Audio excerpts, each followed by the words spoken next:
নমস্কার সবাইকে। আমি ভারতের একজন সাধারণ ও সচেতন নাগরিক। আজ আমি শিক্ষাবিদ ও পরিবেশ কর্মী ডক্টর সোনাম ওয়াংচুকের 18তম দিনের অনশনের প্রতি সংহতি জানাতে কথা বলেছি।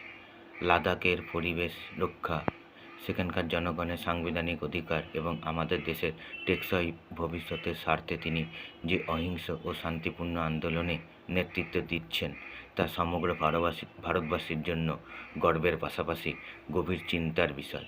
খবর অনুযায়ী অনশনের 20তম দিনে তিনি 9 কেজিরও বেশি ওজন হারিয়েছেন, যার জন্য অটল সংকল্প ত্যাগের পরিচয় পাওয়া যায়। একজন দায়িত্বশীল নাবিক হিসাবে আমি তার ন্যায্য দাবিকে সমর্থন জানাই।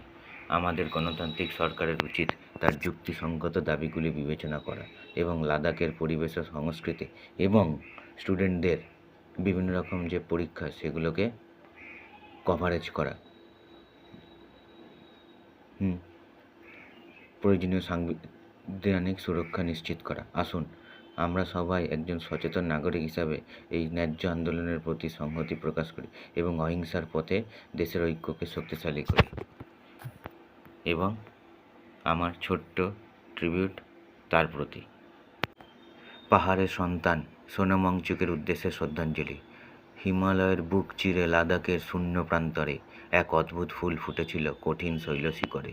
নাম তার সোনাম ওয়াংচুক, পাহাড়েরই এক সন্তান যার স্বপ্নের ছোঁয়ায় আজ জীবন্ত এই প্রাণ। চার দেওয়ালের ধার ধরা শিক্ষা তার মানা ছিল, প্রকৃতির কোলে খোলা আকাশে পাঠশালা সে গড়িল। শেকমল এর এই মাটিতে যে জ্ঞানের বীজ বোনা, মুখস্থ বিদ্যা নয়, সেখানে শেখায় জীবনযাপন করা। মরুভূমির তপ্ত বুকে যখন জলের হাহাকার, শীতের নিঃশ্বে গড়ে তুললেন বরফের এক ভাণ্ডার। আইস্তূপ সেই শিল্পকলা প্রকৃতির সঙ্গে লড়াই, গলছে না তো সহজে, বাঁচিয়ে রাখছে আষাঢ়ের ঠাই। শুধু কি প্রকৃতি বাঁচানো? না, লড়াই তার আরও গভীর। লাদাখের মাটি, লাদাখের প্রাণ চাই শাসনের অধিকার স্থির। -20 ডিগ্রি তুষার ঝড়ের মাঝে প্রাণপণ অনশন, ক্লাইমেট ফাস্ট ইতিহাস গড়ল সেই অকম্পিত মনন। সিনেমার ফুংসুক নয়, তিনি বাস্তবের এক অম্লান দীপ্তি। আজ 2026 সাল, তবু তার চোখে সেই নতুন দৃষ্টি।